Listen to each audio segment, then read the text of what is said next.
शहापूरमध्ये 2 गावांना जोडणाऱ्या पुलाला मोठं भगदाड पडलंय। शहापूर जवळ हायवेवरच्या पुलाला हे मोठं भगदाड पडलेलं आहे। महामार्गावरच्या निकृष्ट दर्जाच्या बांधकामाचा विषय त्यामुळे पुन्हा एकदा समोर आलाय। शहापूर जवळ समृद्धी महामार्गावरून जाणारा आणि 2 गावांना जोडणाऱ्या पुलाला हे भलं मोठं भगदाड पडलेलं आहे। अनिल वर्मा आपले प्रतिनिधी सध्या आपल्या सोबत आहेत। अनिल, किती निकृष्ट बांधकाम होतं याचा हा पुरावा म्हणावा लागेल।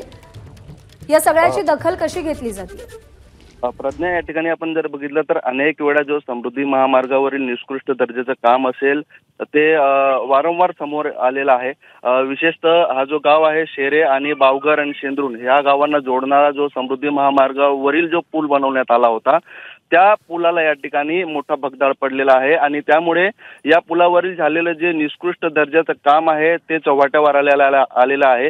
अनेक या वेळा तक्रारी देखील करण्यात आलेल्या होत्या की या ठिकाणी मोठ्या प्रमाणात निकृष्ट दर्जाचं काम होत आहे। असे अनेक ज्या ठिकाणी कामं करण्यात आलेली आहेत ती देखील निकृष्ट दर्जाची होत असताना देखील त्या कोणत्याही प्रकारची याच्यावरती कारवाई किंवा तात्काळ या ठिकाणी निकृष्ट दर्जाचं काम थांबवण्यात आलेलं नव्हतं। परंतु आता अशा पद्धतीनं एका पुलाला भगदाड पडल्यामुळे जे 2 गावांना जाणारा जो पूल होता समृद्धी महामार्गावरील त्या पुलाला मोठा भगदाड पडल्यामुळे आता त्यांचं संपूर्ण निकृष्ट दर्जाचं जे काम आहे ते अक्षरशः चव्हाट्यावर आलेलं आहे।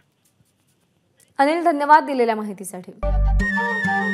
नमस्कार। मन शुद्ध तुझं ही वेगळ्याच प्रकारची मालिका तुम्हा सगळ्यांना खूप आवडली होती। याचा दुसरा सीझन कधी येणार अशी विचारणा झाली। प्रतीक्षा संपली आहे मित्रांनो। येतोय मन शुद्ध तुझंचा दुसरा सीझन।